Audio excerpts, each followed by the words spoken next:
स्नेही बंधुओं, धर्म को समझने के लिए किसको समझना पड़ेगा? धर्म को समझने के लिए किसको समझना पड़ेगा? 10 लक्षण धर्म को। किसको? 10 लक्षण के माध्यम से धर्म को समझा जाता है। जिसको 10 लक्षण समझ में आ गए उसे धर्म समझ में आ गया, और जिनके जीवन में 10 लक्षण आ गए उसके जीवन में धर्म आ गया, है ना। पहले धर्म का नाम उत्तम, क्षमा, मार्दव, आर्जव, शौच, सत्य, संयम। कल अपन ने संयम पर चर्चा की थी। संयम, तप और त्याग ये आपस में कनेक्ट हैं, जुड़े हुए हैं। अक्सर संयम को समझते हैं तो लगता तप क्या है, तप को समझते हैं तो लगता संयम क्या है, इन दोनों को समझते हैं तो लगता त्याग क्या है। तप में भी त्याग करवाया, संयम में भी त्याग करवाया, तो फिर इनमें अंतर क्या है? संयम में, तप में और त्याग में अंतर क्या है? तीनों में कोई तो अंतर होगा, तभी तो अलग रखा है। यदि अंतर नहीं होता तो अलग कैसे रखते? 5 इंद्रियों को वश में करना, मन को वश में करना, 5 स्थावर त्रस्काय की रक्षा करना, ये संयम है। 12 प्रकार के तपों का तपना, ये तप है। फिर त्याग क्या है? जब तप में त्याग हो गया, संयम में त्याग हो गया, फिर त्याग अलग से क्यों बताया है? त्याग की उपलब्धता के लिए संयम और तप होता है।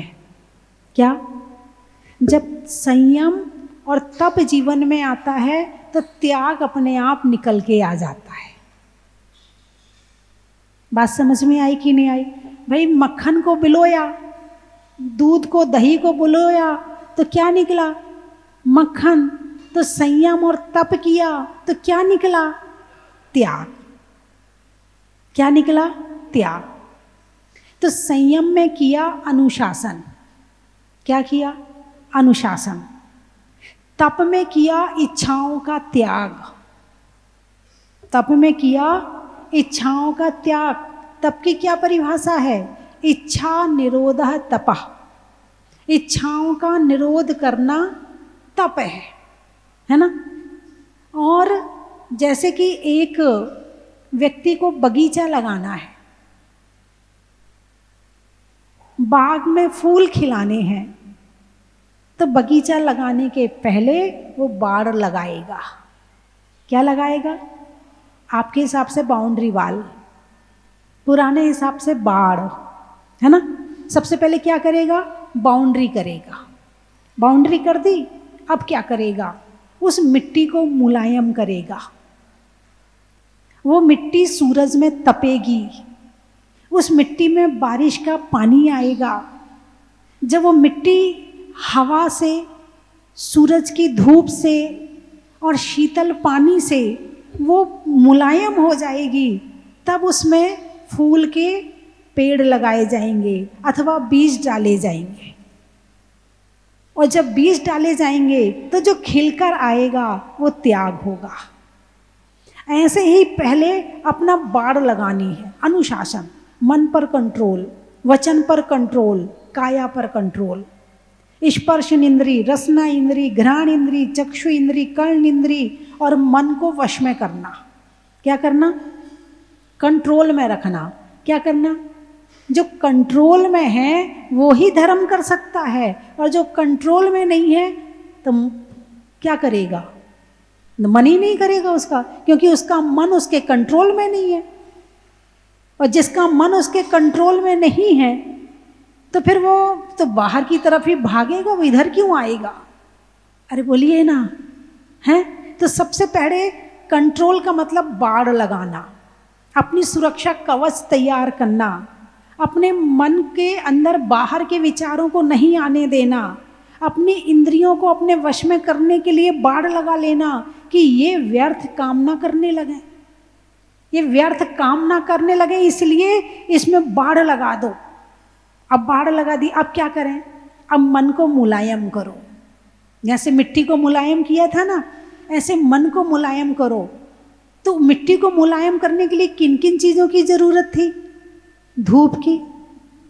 धूप में एनर्जी होती है, धूप में ऊर्जा होती है, और वो ऊर्जा जब मिट्टी को मिलती है तो उस मिट्टी में खुशबू आती है।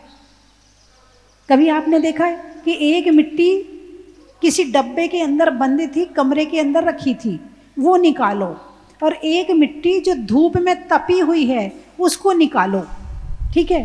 अब दोनों में थोड़ा थोड़ा पानी डालो, देखो खुशबू कौन सी मिट्टी में आएगी? कौन सी मिट्टी में आएगी? धूप वाली। देखो इस छोटे से बच्चे को भी पता है कि धूप वाली मिट्टी में खुशबू आएगी, और जो अंदर रखी थी उसमें खुशबू, और ऐसा भी हो सकता है कि बदबू आए, क्योंकि जब उसे ऊर्जा नहीं मिलेगी तो वो सड़ जाएगी। और उसकी तो छोड़ो, यदि तुम्हारे शरीर को धूप ना मिले तो तुम्हारे शरीर में दुनिया भर की बीमारियां पैदा हो जाएंगी। मिट्टी का और शरीर का गुण एक ही तो है ना। शरीर किससे बना है? मिट्टी से। तो जो काम मिट्टी में करना है वो काम शरीर में करना पड़ेगा। अब इस शरीर को पहले तप से तपाना है, इसमें शीतल, विनय का शीतल जल डालना है। किसका? विनय का। अनशन, उनोदर आदि तप से तपाना है, प्रायश्चित से तपाना है, इसको स्वाध्याय से तपाना है, इसको ध्यान और ज्ञान से तपाना है। अब ये तपाया, अब ये मिट्टी मुलायम हो गई। कौन? मिट्टी। कौन सी मिट्टी? मन रूपी मिट्टी। अभी ये आत्मा के साथ में है, इसलिए विचार भी करती है, भाव भी बनाती है। तो जो गुण उसमें है वही गुण इस शरीर में है। अब इस शरीर को भी तपाना जरूरी है। जैसे दूध को तपाना है तो सीधे दूध गैस पर रख देते हो क्या? दूध को सीधे गैस में डाल देते हो तो वो तप जाता है क्या? क्या करते हो? भगोने में रखते हो या किसी और वस्तु में रखते हो ना। फिर उसको रखते हो तो पहले पतीला तपता है, उसके बाद दूध तपता है। ऐसे ही पहले बहिरंग तप कहे हैं कि पहले अनशन, ऊनोदर, व्रत परिसंख्यान, रस परित्याग, विविक्त शयसन, काय क्लेश के माध्यम से पहले शरीर को तपाओ। और उसके साथ साथ ऐसा नहीं कि जिस दिन उपवास है तो ठीक है, आज तो उपवास किया है तो स्वाध्याय नहीं करना, एक ही तप करेंगे। हाँ, हो सकता है किसी के मन में आ जाए 12 तप में से आज मैं एक ही तप करूंगा, उपवास। बोले नहीं, जिस दिन उपवास किया है उस दिन पूजा भी ज़्यादा करो, उस दिन स्वाध्याय भी ज़्यादा करो, उस दिन ध्यान भी ज़्यादा करो, उस दिन प्रायश्चित भी लो, सारे तप करो। और जब एक साथ ये ऐसे तप होंगे तो कर्मों की निर्जरा ज़्यादा होगी और इच्छाओं का निरोध ज़्यादा होगा। और जितनी इच्छाओं का निरोध होगा उतने कर्मों की निर्जरा होगी। इच्छा निरोध है तपः और तपसा निर्जरा। इच्छाओं का निरोध करना तप है और तप का फल निर्जरा है। निर्जरा का मतलब पाप कर्मों का जाना, पाप कर्मों का झड़ना, ये निर्जरा की परिभाषा है। ठीक है। अच्छा, तो क्या किया? पहले अनुशासन किया संयम के माध्यम से, फिर मिट्टी को तैयार किया तप के माध्यम से, फिर जो उपलब्ध हुआ वो तब त्याग के फूल खिलेंगे, अकिंचन के फूल खिलेंगे और ब्रह्मचर्य के फूल खिलेंगे। अच्छा, त्याग किसका किया? हम त्याग करते हैं, त्याग करो त्याग करो, आपको बड़ा डर लगता है त्याग करने में। त्याग किसका करते हो? जो मेरा है उसका या जो मेरा नहीं है उसका? हैं? जो मेरा है। अच्छा, जैसे अभी आपने त्याग किया ना, अभी आपने अभिषेक किया, शांति धारा की, थोड़ा थोड़ा धन का त्याग किया। अच्छा, अब धन तुम्हारा है क्या? अरे बोलिए ना, धन तुम्हारा है क्या? एक बार फिर सोच लो। अभी तो नहीं बोल रहे हो, थोड़ी देर बाद फिर। अच्छा, जो सोना तुम्हारे पास में वो तुम्हारा है क्या? तुम्हारे साथ जाएगा क्या? तुम्हारे साथ क्या क्या जाएगा? सोना, चांदी, गाड़ी, घोड़ा, परिवार, बच्चे, पति हैं, पड़ोसी, मित्र, और क्या क्या कहूँ, क्या क्या जाएगा साथ में? सच बताना। कुछ भी नहीं जाएगा। अच्छा, तो जो तुम्हारे साथ नहीं जाएगा तो इसका मतलब तुम्हारा है क्या? जो तुम्हारे साथ जाना नहीं है तो तुम्हारा कैसे हुआ फिर? वो जो तुम्हारे साथ जाएगा वो तुम्हारा है, जो तुम्हारे साथ नहीं जाएगा वो तुम्हारा, अरे बोलिए ना, नहीं है। ये शरीर भी नहीं जाएगा, औरों की तो छोड़ो। तो अभी आपने जो दान दिया वो किसका दिया? जो तुम्हारा था उसका, या जो तुम्हारा नहीं था उसका?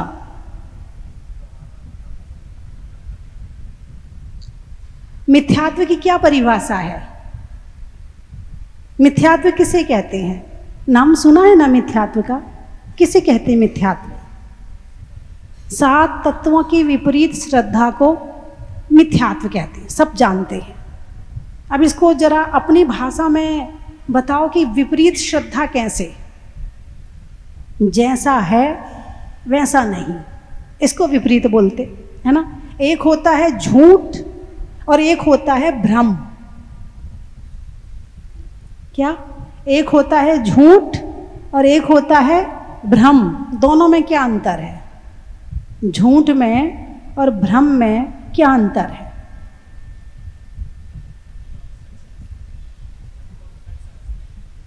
पहले झूठ की परिभाषा बनाओ। झूठ किसे कहते हैं? काले को सफेद कहना और सफेद को काला कहना, ये झूठ है। ठीक है, मतलब जो है वो नहीं है, जो नहीं है वो है कहना, ये झूठ है। भ्रम किसे कहते हैं?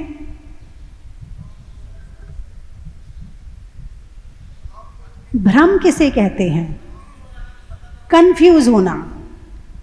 तुलसीदास की कहानी आपको पता है? तुलसीदास जी अपनी पत्नी से मिलने पीहर पहुंच गए उसके रात को, और पीछे के रास्ते से पहुंचे क्योंकि सामने से जा नहीं सकते थे। ऊपर रहती थी वो, तो एक सांप लटका हुआ था। तुलसीदास जी ने समझा कि मेरी पत्नी ने मेरे लिए रस्सी लटका रखी है। उनने फटाफट पकड़ा उसको और चढ़ गए। जब पत्नी ने देखा ये कहाँ से आ रहे, तुम कैसे ऊपर आई, कैसे चढ़े ऊपर? बोले तूने तो रस्सी लटका रखी थी। मैंने कौन सी रस्सी लटकाई है? जाके देखा। अरे बोलिए ना, क्या था? इसको क्या कहेंगे? भ्रम। दूर से देखा कुछ लटक रहा है, हाँ सांप जैसा लग रहा है, इसको क्या कहोगे? अरे बोलिए ना, भ्रम। होता है, दिखता भी है मगर होता भी नहीं है, इसका नाम है भ्रम। ये घर मेरा है, सत्य है या झूठ है या भ्रम है? अरे बोलिए ना, सत्य है, झूठ है या भ्रम है? भ्रम है। मिथ्यात्व का नाम क्या है? भ्रम है। भ्रम, ये मेरा, ये मेरा, ये मेरा, ये मेरा। और इतनी जोरदार भ्रम है, इतनी जोरदार भ्रम है, कोई कहते दे कि ये तेरा नहीं है, अभी झगड़ा हो जाएगा, अभी लड़ाई हो जाएगी, कोर्ट कचहरी हो जाएगी। मैं ये नहीं कह रही कि घर छोड़ दो, मैं ये भी नहीं कह रही कि सोना चांदी छोड़ दो, मैं ये भी नहीं कह रही कि गाड़ी छोड़ दो, भ्रम छोड़ दो। क्या? जब भ्रम छूटेगा तो सम्यक दर्शन होगा। भ्रम छूटेगा तो सम्यक दर्शन होगा। और भ्रम के छूटने के बाद जो टेंशन, डिप्रेशन, जो बीमारियां हैं ना, ये 75% तो वैसे ही खत्म हो जाएंगी, क्योंकि भ्रम टूट गया। मान लो कोई तुम्हारी चैन खींच के ले गया, रोगे नहीं रोगे? अरे बोलिए ना। जिसको ये भ्रम है कि ये चैन मेरी है, वो तो रोएगा। और जो ये जानता है आज मेरे गले में थी, कल किसी और के गले में चली जाएगी, परसों किसी और के गले में चली जाएगी। इस धरती की थी, धरती में रहेगी, ना साथ लाए थे ना लेकर के जाना है। जब ये भ्रम टूट जाएगा, गई तो गई, वो रोएगा नहीं। क्या? जिसका भ्रम टूट जाता है वो रोता नहीं है। तो संयम, तप और त्याग जीवन में कब उपलब्ध होता है? जब भ्रम टूटता है। इसके पहले लगता है कि धर्म कर रहे हैं, धर्म होता नहीं है, भ्रम होता है कि धर्म कर रहे हैं। जब तक ये भ्रम नहीं टूटेगा तब तक धर्म का कण भी हमारे अंदर आने वाला नहीं है। एक है शुभ योग और एक है शुभ उपयोग। क्या?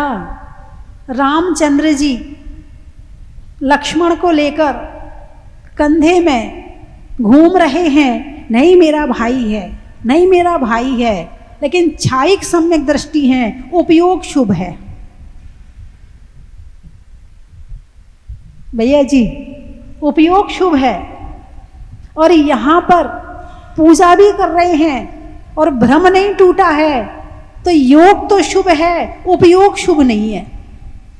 और जब तक सम्यक दर्शन नहीं होगा तब तक उपयोग शुभ होने वाला नहीं है।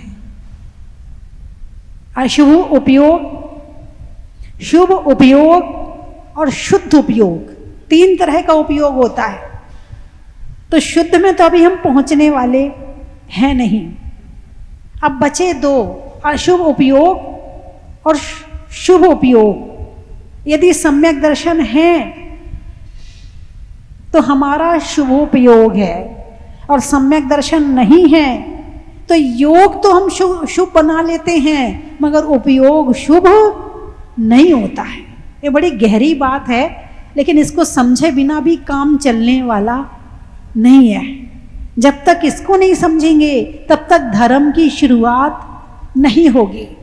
तो संयम, तप और त्याग, पहली बात तो लोगों के भाव नहीं बनते, खुद को कंट्रोल करने के भाव। जो मन में आ रहा तो सोच रहे हैं, जो इच्छा हो रही है तो खा रहे हैं, जो इच्छा हो रही है तो कर रहे हैं। अनकंट्रोल गाड़ी है, अनकंट्रोल गाड़ी।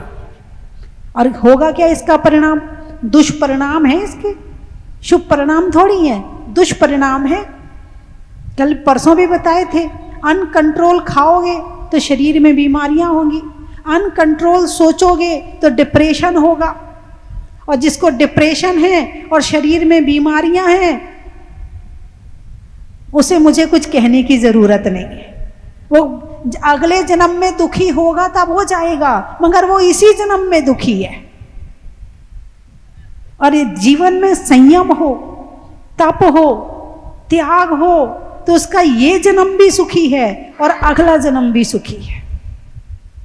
जब भगवान महावीर की आज्ञा का पालन करता है, भगवान महावीर की वाणी का पालन करके जीवन में संयम, तप और त्याग का पालन करता है, उसका ये जन्म भी सफल होता है, कई आगे के जन्म सफल हो जाते हैं और एक दिन मोक्ष की प्राप्ति हो जाती है। लेकिन ये जीवन में संयम, तप, त्याग के प्रति श्रद्धा तब बढ़ेगी जब सम्यक दर्शन होगा। और सम्यक दर्शन कब होगा? जब भ्रम टूटेगा। बात समझ में आई कि नहीं आई? भ्रम टूटेगा। भ्रम कब टूटेगा? जब आत्मा और शरीर की भिन्नता जानोगे। जब तक आत्मा और शरीर की भिन्नता नहीं जानोगे जब तक दोनों को एक मानोगे और एक जैसा व्यवहार करोगे, शरीर को सजाने पर लगता है मैं सज गया, शरीर को खिलाने पर लगता है मैंने खाया। खाते तो दोनों ही मिलके हैं, लेकिन फिर भी भिन्नता महसूस होनी चाहिए। जब तक भिन्नता महसूस नहीं होगी, जब तक भिन्नता भावों में नहीं रहेगी, रहना तो साथ में ही पड़ेगा। शरीर और आत्मा ऐसे नहीं है कि मैं ये कह रही हूं कि आप शरीर को छोड़ दो। छोड़ दो का मतलब ये नहीं कि आत्महत्या कर लो, नहीं। संसार में रहकर प्राणी संसार को तज सकता है। जीवन के किसी भी पल में वैराग्य उमड़ सकता है। भजन सुना आपने? कहीं दर्पण देख विरक्ति, कहीं मृतक देख वैरागी, बिन कारण दीक्षा लेता वो पूर्व जन्म का त्यागी। निरे ग्रंथि साधु ही तिने, सद्गुण से सज सकता है। संसार में रहकर प्राणी संसार को तज सकता है। संसार में रहकर संसार को कैसे छोड़ना है? जिसको ये कला आ गई वो सुखी, और जिसको ये कला नहीं आई वो दुखी। वो चाहे उसको स्वर्ग भी भेज दोगे ना, तो उसको स्वर्ग में भी सुख नहीं मिलेगा। और सम्यक दृष्टि जीव यदि नरक भी चला जाए ना, वो वहां भी सुखी रहेगा। इच्छाएं किसकी कंट्रोल नहीं हो रही हैं? जो मोह के जाल में उलझा है। संयम किसके मन में नहीं आ रहा है? जो मोह के जाल में उलझा है। त्याग किसके जीवन में उपलब्ध नहीं होता? जो मोह के जाल में उलझा है। दिन भर भोगों में लीन रहने का मन किसका करता है? जो मोह के जाल में उलझा है। और मोह का पहला बच्चा है मिथ्यात्व। क्या? मोह का पहला बेटा है मिथ्यात्व। जैसे नीचे का एक घड़ा यदि उल्टा रखो तो ऊपर के सारे घड़े, अरे बोलिए ना, क्या सीधे रख सकते हो? नहीं रख सकते हो, हैं? सारे घड़े उल्टे ही रखने पड़ेंगे। और नीचे का एक घड़ा आपने सीधा रख दिया तो ऊपर के सारे घड़े उस पर सीधे रखे जा सकते हैं। ऐसे ही जो मोह के जाल से निकल गया, पूरे से नहीं निकलेगा। आप सोचो कि एक दिन में पूरे से निकल जाएंगे, नहीं। धीरे धीरे करत करत अभ्यास के, जड़ मत होत सुजान, और रसरी आवत जाते ही सिल पर परत निशान। एक रस्सी में ताकत नहीं है कि वो पत्थर को काट दे, लेकिन जब कुएं के पाट पर उस रस्सी से रोज पानी खींचा जाता है, रोज खींचा जाता है, तो वो पत्थर भी कट जाता है। ऐसे ही भ्रम तोड़ने का अभ्यास जब तक शुरू नहीं होगा तब तक सम्यक दर्शन नहीं होगा। और ये कैसे टूटेगा? स्वाध्याय से, संयम से, त्याग से, धर्मात्माओं की संगति से, प्रभु की भक्ति से ये भ्रम टूटेगा। पंच कल्याणक देखने से, देखने का मतलब ये नहीं कि क्या पंच कल्याणक था, वहाँ का भोजन तो क्या गजब, 5 दिन अलग अलग आइटम थे और एक से एक आइटम थे, क्या पंच कल्याणक हुआ है। अरे जुलूस में तो इतने हाथी थे, इतनी बग्घियाँ थी, क्या 2 किलोमीटर का जुलूस था, क्या पंच कल्याणक था। अरे पंडाल तो ऐसा बना था, ऐसा बना था जैसे महल बना हो, क्या पंच कल्याणक था। ये आपने पंच कल्याणक देखा? अरे बोलिए ना, ये आपने पंच कल्याणक देखा क्या? नहीं। गर्भ कल्याणक क्या है, जन्म कल्याणक क्या है, क्यों है, क्यों हो रहा है, क्यों मनाए जा रहे हैं इनके पंच कल्याणक। इन्होंने ऐसा कौन सा काम किया कि हमारे लिए कुछ नहीं होता है और इनके लिए पंच कल्याणक हो रहे। इन्होंने ऐसा कौन सा काम किया? खोज, और उसे भाव पूर्वक देखना। और मोक्ष कल्याणक को भी बड़े भावपूर्वक देखना और कैसे हुआ ये जानना, तो सम्यक दर्शन होता है। सम्यक दर्शन में निमित्त पंचकल्याणक में भी पंचकल्याणक भी है, देव दर्शन भी है ना। स्वाध्याय के माध्यम से, उपदेश के माध्यम से सम्यक दर्शन हो जाता है। तो इस तरह से सम्यक दर्शन दुनिया की सबसे बड़ी चीज है। घर छूट जाए, परिवार छूट जाए, सब छूट जाए, मगर सम्यक दर्शन ना छूटे। दुनिया में सोना ना मिले, चांदी ना मिले, गाड़ी ना मिले, घोड़ा ना मिले, बंगला ना मिले, कुछ ना मिले, बस सम्यक दर्शन मिल जाए, सब कुछ मिल गया, सारे सुख मिल गए। अष्ट गुण पुष्टि तुष्टा, दृष्टि विशिष्ट प्रकष्ट शोभा जुष्टा, अमराव सरसाम परिसदी, चिरम रमनते जिनेन्द्र भक्ता स्वर्गे। ये है सम्यक दर्शन का फल। अष्ट गुण पुष्टि तुष्टा, 8 गुणों से पुष्ट होता है। दृष्टि विशिष्टा, विशेष दृष्टि को प्राप्त होता है। अभी कौन सी दृष्टि आपके पास में? अभी तो पिज्जा की दुकान देखोगे, बर्गर की दुकान देखोगे, आइसक्रीम कहाँ मिल रही है उसे ढूंढोगे, वो कहाँ मिल रहा है उसे ढूंढोगे, अच्छे कपड़े, फैशन वाले कपड़े कौन सी दुकान में मिलते वो दुकान ढूंढोगे, कैसे मोबाइल से सामान मंगाया जाता है मोबाइल। अभी तो दृष्टि यहाँ है, अभी दृष्टि आत्मा में आई कहाँ है। दृष्टि जब आत्मा में आएगी उस दिन सारे सुख फीके लगने लगेंगे। अरे कहाँ चक्कर में पड़े, कहाँ इच्छाओं के जाल में उलझे पड़े हैं, कहाँ हम इधर उधर भटक रहे हैं। यदि असली घर मेरा है तो मेरी आत्मा है। जब भ्रम टूटेगा तो अपना घर नजर आएगा। अपना घर कौन सा? अरे बोलिए ना, अपना घर कौन सा है? किराए का घर कौन सा, जहां से खाली करना पड़े, वो कौन सा घर है? किराए का घर। और जहां से खाली ना करना पड़े, बोलिए ना, वो अपना घर है ना। तो आपका अपना मकान है कि किराए का मकान है? अरे बोलिए ना, कौन से मकान में रहते हो? क्या बात है, बहुत जल्दी समझ गए हैं। जिस मकान में आप रहते हो वो खाली करना पड़ेगा कि नहीं करना पड़ेगा? करना पड़ेगा। इसका मतलब वो आपका मकान है या किराए का मकान है?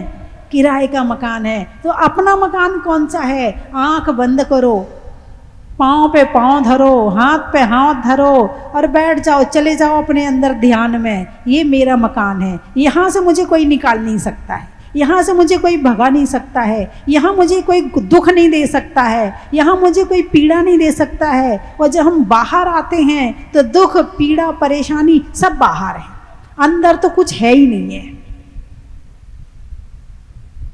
इसीलिए हमारे 24 तीर्थंकर भगवान की जो प्रतिमाएं हैं वो कौन से मुद्रा की हैं? 24 तीर्थंकर भगवान की प्रतिमाएं ध्यान मुद्रा की हैं। वो कहाँ बैठे हैं? वो अपने घर में बैठे हैं। वहां से उन्हें कोई निकाल नहीं सकता। जहां मृत्यु नहीं आ सकती, जहां जन्म की जरूरत नहीं है, जहां कपड़ों की जरूरत नहीं है, जहां सोने चांदी की जरूरत नहीं है, किसी चीज की जरूरत नहीं है, वो है हमारा अपना घर, हमारी अपनी आत्मा। और वहां झांक के भी नहीं देखा आज तक, बचपन से लेके आज तक। अरे बोलिए ना, झांक के भी नहीं देखा। आंख बंद होती तो केवल सोने के लिए आंख बंद होती है, बाकी आंख बंद नहीं होती। और लेट भी जाओ तो भी आंखें मोबाइल में गड़ी रहती हैं, मोबाइल देखते देखते सोते हो।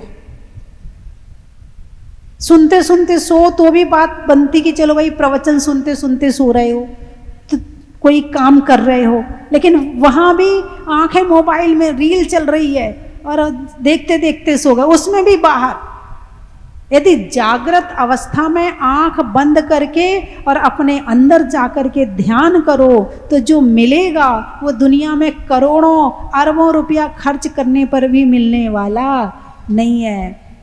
गरीब लोग कहते हैं हम बहुत दुखी हैं, हम बहुत दुखी हैं, लेकिन भगवान महावीर ऐसे गरीब को भी सुखी करने का उपाय बता देते हैं। बोले भैया बाहर मत झांक, अंदर जा, सुखी हो जाएगा। बाहर छोटा बड़ा हो सकता है, अंदर कोई छोटा बड़ा नहीं हो सकता है। एक होती है द्रव्य दृष्टि और एक होती है पर्याय दृष्टि। पर्यायों की तरफ जो परिवर्तनशील है उन पर्यायों की तरफ देखना पर्याय दृष्टि, और जो ध्रुव आत्मा है उसकी तरफ देखना, उस अविनाशी आत्मा को जानना, अजर अमर अविनाशी आत्मा को जानना, जहाँ जन्म मरण नहीं है, जहाँ बचपन जवानी बुढ़ापा नहीं है, ऐसी आत्मा को जानना और फिर उसमें लीन होना, ये ही सुखी होने का उपाय है। न मे मृत्यु कुतो भीति, क्या न मेरी मृत्यु है तो भय कैसा? न मे मृत्यु कुतो भीति, न हम बालो न वृद्धो हम युवैतानि पुद्गले। न मैं बालक हूँ, न मैं वृद्ध हूँ, न मैं बच्चा हूँ, न मैं बूढ़ा हूँ, न मैं युवा हूँ, मैं कौन हूँ? ये तो शरीर की पर्याय हैं। क्या है? शरीर की पर्याय हैं। मैं ना जवान हूँ, ना मैं बूढ़ा हूँ, ना मैं बालक हूँ। ऐसी आत्मा को जानना, पहचानना, उसमें लीन होना, ये सम्यक दर्शन प्राप्त करने के उपाय है। बात समझ में आई कि नहीं आई? अरे बोलिए ना। आ गई माता जी, बिल्कुल आ गई। अभी यहाँ से उठते ही चलो अच्छा एक काम करो, स्वाध्याय करते हो, स्वाध्याय किया करो। चलो स्वाध्याय भी नहीं करते, प्रवचन तो सुन सकते हो। अच्छा मेरे प्रवचन कौन कौन सुनता है? देखा हमारे भैया जी भी हाथ उठा रहे, भैया जी भी सुनते हैं, पूरा परिवार सुनता है। हैं? हीरे की कीमत कौन जानता है? अरे बोलिए ना, हीरे की कीमत कौन जानता है? जौहरी। अच्छा टीवी में एक तरफ मेरे प्रवचन आने वाले हैं, एक तरफ सीरियल आने वाला है, क्या देखोगे? आप तो प्रवचन देखोगे, क्योंकि हीरे की कीमत जौहरी समझता है, सच्चे ज्ञान की कीमत सम्यक दृष्टि समझता है, वैरागी पुरुष समझता है। 5:40 का इंतजार करते हैं। देखो ये है ललक, ये ललक है। कोई इंतजार करता है कि सीरियल का टाइम होने वाला है, वो उसका इंतजार कर रहा, और आप प्रवचन का इंतजार कर रहे। यही मिथ्या दृष्टि और सम्यक दृष्टि की पहचान है, यही पहचान है। क्योंकि इसका कोई थर्मामीटर अलग से नहीं लगा है। जिसको धर्म की ललक है, ऊपर से अंदर से, मुझे ये करना है, मुझे ये करना है, मुझे ये करना है, और सामने वाला कह रहा पागल है, दिमाग खराब है, एक ही एक प्रवचन सुनते, एक इनके प्रवचन सुनता है, किसी और के भी सुन लिया कर। ना मुझे तो बहुत रस आ रहा है, बहुत रस आ रहा है। वो कह रहा तो किसको रस आएगा? जिसकी दृष्टि अंदर जाने की इच्छा रखती है, अथवा चली गई है, अथवा जाने वाली है, वो ही प्रवचन में डूबेगा। और बाकी तो कहेंगे ठीक है, हाँ बहुत अच्छा बोलती माता जी, ठीक है, अच्छा लगता है, ठीक है, हाँ ऐसे तो साधु संत हैं, इनका तो काम ही प्रवचन सुनाने का होता है। बोलिए ना, ऐसे कहने वाले भी मिल जाएंगे, और कुछ ऐसे होंगे जो ढूंढ ढूंढ के सुनेंगे। कहाँ मिलेगा? छूट गया आज का, आप कहाँ मिलेगा, आप कहाँ मिलेगा? कुछ ऐसे, ये सम्यक दर्शन की पहचान है। दर्शन सम्यक दर्शन की पहचान है। यदि सम्यक दर्शन प्राप्त करना है तो ज़्यादा कुछ नहीं, उपदेश के माध्यम से। भगवान पारसनाथ को हाथी की पर्याय में सम्यक दर्शन हुआ था, भगवान महावीर को सिंह की पर्याय में उपदेश से सम्यक दर्शन प्राप्त हुआ था। ज़्यादा कुछ नहीं, तो उपदेश ही सुन लिया करो। अरे बोलिए ना, हाँ या ना? बच्चे बोलेंगे, सुनते हो बेटे? प्रवचन सुनते हो? एक बार ताली बजाओ बच्चे के लिए। छोटे छोटे बच्चों को भी प्रवचन समझ में आता है ना? तुम भी सुनते हो? बहुत बढ़िया, बहुत अच्छा। ये समझ लो, इनके अंदर अमृत के बीज जा रहे हैं। फिर बड़े होकर के ये कहाँ जाएंगे पता नहीं है, पढ़ाई करेंगे, फिर जब बहुत जॉब में आएंगे या कहीं और आएंगे फिर वो वापस आ जाएंगे। जैसे ही टाइम मिलेगा फिर वो संस्कार वापस आ जाएंगे और फिर से धर्म के मार्ग में लग जाएंगे। इसलिए बच्चों को प्रवचन जरूर सुनवाना चाहिए। और जितनी दादियाँ हैं उनके पोते तो साथ में बैठते ही बैठते होंगे, है ना। हाँ, बहुत सारी। कई बार कहते हैं ना, दादी आपकी माता जी आ गई। क्या कहते हैं? दादी आपकी माता जी आ गई, लो आप देख लो, है ना। कई लोग आके बताते हैं मुझे। चलिए मैं 3 चीजें बोलूंगी, आपको कहना बड़ा ही महत्व है। कर्मों के शमन का, प्रभु चरणों में नमन का और त्याग के चमन का बड़ा ही महत्व है। शरीर में दम का, होने में नम का और जीवन में संयम का बड़ा ही महत्व है। बसी में कप का, करने में जप का और जीवन में तप का बड़ा ही महत्व है। भोजन में साग का, धर्म से अनुराग का और जीवन में त्याग का बड़ा ही महत्व है। हिंदी में मात्रा का, स्कूल में छात्रा का, आज आपकी जहाजपुर की बड़ा ही महत्व है। अनाज में दाने का, इनाम में पाने का, आप सबके जहाजपुर आने का बड़ा ही महत्व है। नदी में नाव का, मनुष्यों के अच्छे स्वभाव का और आने वालों में गुड़गांव का बड़ा ही महत्व है। और कहाँ से आए हैं भैया जी? दिल्ली। त्रियंचों में बिल्ली का, डंडा में गिल्ली का और आने वालों में दिल्ली का बड़ा ही महत्व है। साबर, साबर, अच्छा। दवाइयों में डाबर का, प्रभु के दर का और आने वालों में साबर का बड़ा ही महत्व है। बालाघाट, अच्छा। बनिया में बाट का, गांव में खाट का और आने वालों में बालाघाट का बड़ा ही महत्व है। इंदौर, नेता के दौर का, लगाने में धर्म में जोर का और आने वालों में इंदौर का बड़ा ही महत्व है। गाने में सुर का, नृत्य में नुपुर का, आने वालों में नागपुर का बड़ा ही महत्व है। पानी में मगर का, चलने में डगर का, आने वालों में मुजफ्फरनगर का बड़ा ही महत्व है। सिंहपुरी, सिंहपुरी से आए हो। शिवपुरी, शिवपुरी स्वर्ग में परी का, बैठने में दरी का और आने वालों में शिवपुरी का बड़ा ही महत्व है। सोचने में मन का, रसोई में बेलन का और 20 तारीख को यहाँ होने वाले टीचर्स सम्मेलन का बड़ा ही महत्व है। गाडरवाड़ा, जनवरी में जाड़ा का, जनवरी में जाड़ा का और जाड़े में काढ़ा का और आने वालों में गाडरवाड़ा का बड़ा ही महत्व है। उदयपुर, अच्छा। रिश्तों में ससुर का, देवों में असुर का और आने वालों में उदयपुर का बड़ा ही महत्व है। हो गए सारे? माता जी गुना रह गया।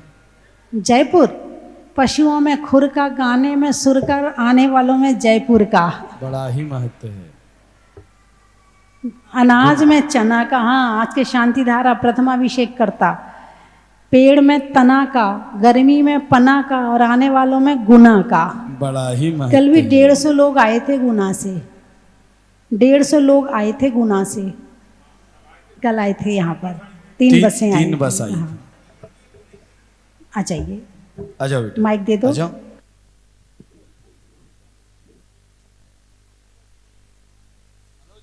जीवन में कल्याण का विचार। माइक चालू कर दो भाई, ये वाला, ये माइक की आवाज बढ़ाओ। हेलो। जीवन में कल्याण का, विचारों में सुधार का और माताजी के प्रवचन